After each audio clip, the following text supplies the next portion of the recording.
Nakikita ng international lawyer na mas lalong titindig ang taong bayan laban sa Administrasyong Marcos dahil sa ginagawang pagsupin ng kasalukuyang administrasyon sa karapatan ng taong bayan na magsagawa ng peace rally. Narito ang balita ni Carlo de la Peña. Hinigayat na international lawyer na si Attorney Arnedo Valera ang sambayanang Pilipino na kondenahin ang ginagawang pagsupil ng Marcos administration sa karapatan ng taong bayan sa malayang pananalita at pagtitipon. Kasunod ito na muling panggigipit sa Maisog Rally na nakatakdang gawin sa Dumaguete City sa Mayo 7. Matatandaan na una nang ginipit ang Maisog Peace Rally na idadao sana sa Bustos, Bulacan noong Abril. Ayon kay Attorney Valera, authoritarian at diktadoryal ruling ang ginagawang pagpapatahimik ng kasalukuyang administrasyon sa mamamayan.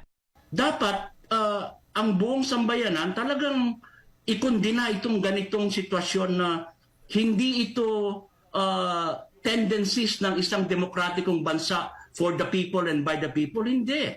Authoritarian ruling ito. Dictatorial ruling ito. Dahil yung saligang batas natin ay binabaliwala.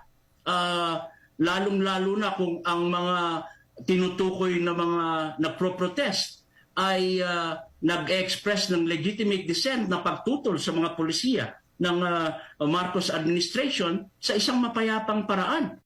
Muli namang ipinaalala ni Valera na ang karapatan sa malayang pananalita at pagtitipon ay hindi pribilehiyo na ibinigay ng anumang otoridad kundi likas na karapatan ng taong bayan na nakasaad sa saligang batas.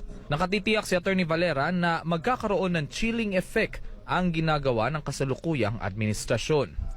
Ang mamamayan ay titindig at hindi yan magpapadala sa takot.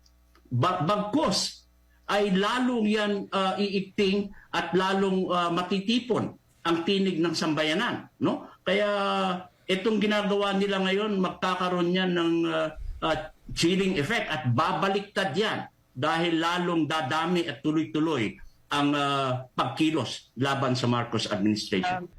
Binigyan din na international lawyer na hindi pwedeng pabayaan na paulit-ulit na hadlangan ang malayang pananalita at pagtitipon dahil ito ay sumasalamin ng madilim na demokrasya sa bansa.